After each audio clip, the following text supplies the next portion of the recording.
വാർത്തകൾ തുടരുന്നു. ശരീരം മുഴുവൻ മുറിവുകൾ കൊണ്ട് നിറയുന്ന അപൂർവ രോഗത്തിന് അടിപ്പെട്ടിരിക്കുകയാണ് ആലപ്പുഴ സ്വദേശിയായ 1.5 വയസ്സുകാരൻ മുഹമ്മദ് സിയാൻ. പുന്നപ്ര വടക്ക് പഞ്ചായത്ത് 8-ാം വാർഡ് വാളത്താറ്റ് വീട്ടിൽ സിദ്ദിഖ് കാവ്യ ദമ്പതികൾ കുഞ്ഞിന് മരുന്ന് വാങ്ങാൻ പോലും പണമില്ലാതെ കണ്ണീരോടെ ദിവസങ്ങൾ തള്ളി നീക്കുകയാണ്. രോഗം കണ്ടെത്താനാകുമെന്ന് ഡോക്ടർമാർ പ്രതീക്ഷ പങ്കുവയ്ക്കുന്നുണ്ടെങ്കിലും മജ്ജ മാറ്റിവെക്കൽ അടക്കം ചെലവേറെയുള്ള ചികിത്സകൾ നടത്താൻ നിർധന കുടുംബത്തിന് ആകുന്നില്ല.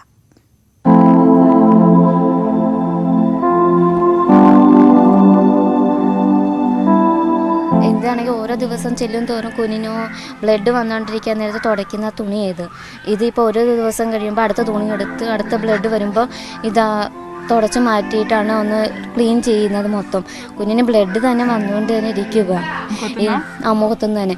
ഇനി ഞാൻ ഇവനെ ഇങ്ങനെ തന്നെ വെച്ചുകൊണ്ടെന്ന് എനിക്ക് എൻ്റെ കുഞ്ഞിൻ്റെ മരണം വരെ മുന്നിൽ കാണേണ്ടി വരുന്ന അവസ്ഥയാണ്. ഹൃദയഭേദകമാണ് ഈ കാഴ്ച.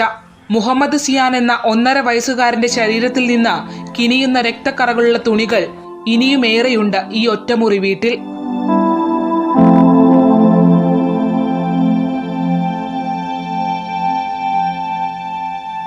അഞ്ചാം മാസത്തിലാണ് എല്ലാം തകിടം മറിയുന്നത്. നീർക്കെട്ട് പൊട്ടി കൊച്ചു സിയാന്റെ മുഖത്ത് മുറിവുകൾ രൂപപ്പെട്ടു. പിന്നീട് അവയുടെ എണ്ണം കൂടിക്കൂടി വന്നു. ആദ്യം വണ്ടാനം മെഡിക്കൽ കോളേജിൽ, പിന്നീട് നിരവധി ആശുപത്രികളിൽ. അപൂർവ രോഗം ഇപ്പൊ ഈ ടെസ്റ്റും കൂടെ ചെയ്താലേ പൂർണ്ണമായിട്ട് കണ്ടെത്താൻ പറ്റത്തുള്ളൂ. ജനറ്റിക് ടെസ്റ്റ് അതിന് തന്നെ 10-25,000 രൂപയാണ്. ചിലപ്പോൾ അതിലും കൂടുതലാകും. മജ്ജ വരെ മാറ്റി വെക്കണം.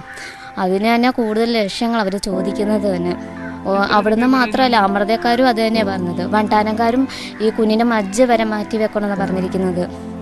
അല്ലെങ്കിൽ കൊച്ചിനെ ജീവനോടെ കിട്ടത്തില്ല എന്നാ പറഞ്ഞിരിക്കുന്നത്. സിയാനും അച്ഛൻ സിദ്ദിഖും അമ്മ കാവ്യയും അമ്മുമ്മ കലയും ജീവിക്കുന്നത് തകര ഷീറ്റുകൾ കൊണ്ട് മറച്ച ഒറ്റമുറി വീട്ടിലാണ്. ചൂടുകാലത്ത് ശരീരമാകെ മുറിവുമായി കുഞ്ഞു സിയാൻ ആകെ പുകഞ്ഞ് അസ്വസ്ഥനാകും.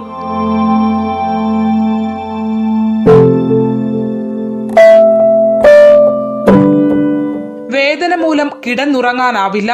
അമ്മയുടെ ശരീരത്തിൽ ചാരിയിരുന്നാണ് ഉറക്കം. ഇപ്പോൾ തിരുവനന്തപുരം SAT ആശുപത്രിയിൽ ചികിത്സയിലാണ്. ഇതുവരെ 4 ലക്ഷത്തോളം ചെലവായി. ഫ്ലെക്സ് തൊഴിലാളിയായ സിദ്ദിഖിന് മകനെ ചികിത്സയ്ക്ക് കൊണ്ടുപോകാൻ ഇനി വഴിച്ചെലവിന് പോലും പണമില്ലാത്ത അവസ്ഥയാണ്. വേദന കൊണ്ട് പുളയുന്ന ഈ കുരുന്നിന്റെ കാഴ്ച ആരുടെയും കണ്ണ് നിറയ്ക്കും.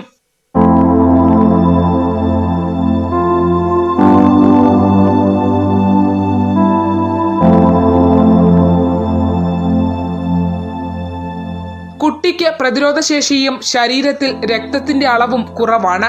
അപൂർവ രോഗമെന്നാണ് വിലയിരുത്തൽ. അടിയന്തരമായി ജനിതക ടെസ്റ്റ് നടത്തിയാൽ രോഗനിർണയത്തിലേക്ക് എത്താനാകുമെന്നാണ് പ്രതീക്ഷ. മജ്ജ മാറ്റിവെക്കലടക്കം നടത്തേണ്ടി വരുമെന്ന് ഡോക്ടർമാർ അറിയിച്ചിട്ടുണ്ട്. ഇതിന് ലക്ഷങ്ങൾ ചിലവ് വരും. കരുണയുള്ളവർ കൈകോർത്താൽ വേദനകളുടെ ലോകത്തു നിന്നും ഈ കുഞ്ഞിനെ നമുക്ക് മടക്കിക്കൊണ്ടുവരാനാകും. കണ്ടു നിൽക്കാൻ പോലും കഴിയാത്തത്ര ദുഃഖകരമാണ് മുഹമ്മദ് സിയാന്റെ അവസ്ഥ. സുമനസ്സുകൾ സഹായിച്ചാൽ നമുക്ക് ഈ കുഞ്ഞിനെ ജീവിതത്തിലേക്ക് മടക്കിക്കൊണ്ടുവരാൻ കഴിയും. ക്യാമറമാൻ പ്രശാന്ത് മംഗലശ്ശേരിക്കൊപ്പം ആലപ്പുഴ പുന്നപ്രയിൽ നിന്നും ശരണ്യ സ്നേഹജൻ, ന്യൂസ് 18.